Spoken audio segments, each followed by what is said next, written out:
Good morning guys.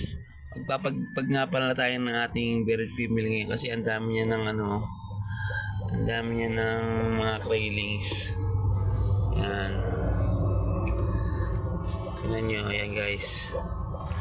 Yan, ganyan kadami yung craylings niyan. Kasi malaki siya.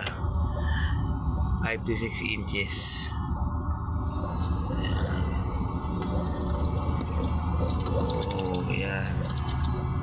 Dami niyan guys. Ganyan lang pagpapagpag. Dapat kasi sa umaga nyo papagpag. Yan, ganyan.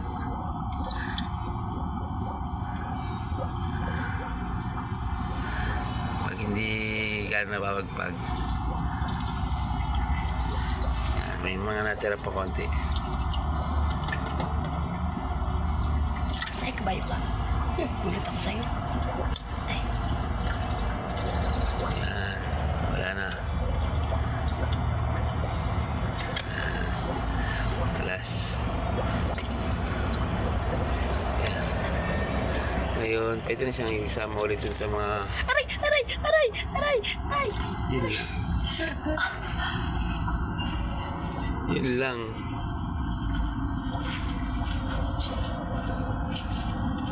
Naipit yung asawa ko guys. Salamat po. Kaya susunod mag-iingat kayo sa pagpapagpag.